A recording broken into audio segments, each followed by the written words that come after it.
India اور پاکستان کی جنگ ہوئی تھی، اس میں جس طریقے سے انڈیا نے، یہود و ہنود نے مل کر پاکستان کو نقصان پہنچانے کی کوشش کی، مجھے اس بات کا یقین ہے کہ اسرائیل اور انڈیا دونوں مل کر یہ خیبر پختونخوا میں اور بلوچستان میں لگے ہوئے ہیں، اور ان کو افغانستان کے تھرو ہی صحیح سپورٹ مل رہی ہے، اور پہلے ایران سے بھی مل رہی تھی، بہت بڑے پیمانے پہ مل رہی تھی، لیکن اب اطلاعات، اچھی اطلاعات ہیں کہ اب ایران کی طرف سے کوئی بڑی مشکل فی الوقت نہیں ہے، اور اسرائیل کے طیارے، ان کے جو ڈرون تھے وہ یہاں پکڑے گئے،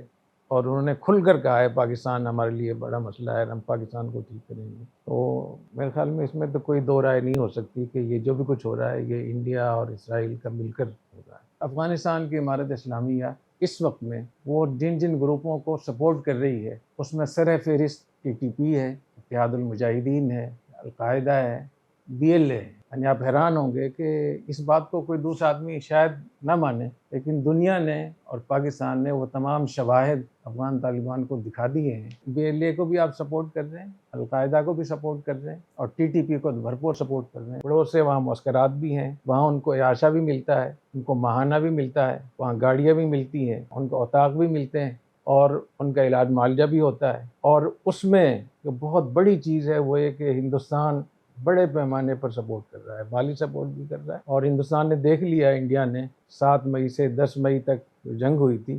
ان کو یہ اندازہ ہو گیا کہ وہ نہیں لڑ سکتے۔ اب وہ اس راستے سے آ رہے ہیں، کہیں مذہب کا نام ہے، کہیں قوم پرستی کا نام ہے، لیکن ہو رہا ہے پڑوسی ملک سے۔ اس میں نے ایک بات یہ کی تھی کہ جیسے مودی نے یہ کہا ہے نا کہ یہ آپریشن سندور 2 چل رہا ہے، یہ انہوں نے کہا تھا نا کہ وہ آپریشن سندور ختم نہیں ہوا، بلکہ دوسرا فیز چل رہا ہے۔ تو میں اس پہ یہ کہوں گا کہ پاکستان کو بھی غزوہ ہند 2 شروع کرنا چاہیے۔ پاکستان کے جو افواج جانے دے رہے ہیں یہ بھی غزوہ ہند 2 ہے، اور اس میں کسی بھی بین الاقوامی سطح کا کوئی بھی ماہر ہو، کوئی بھی انصاف پسند ہو، اس کو یہ بات سمجھ میں آ جائے گی کہ خیبر پختونخوا ہو یا بلوچستان ہو، اس میں انڈیا اور اسرائیل بھرپور طریقے سے ملوث ہیں۔ جو بھی اسلام اور پاکستان کے دشمن ہیں، چاہے وہ ممالک ہوں، چاہے وہ ادارے ہوں، چاہے وہ شخصیات ہوں،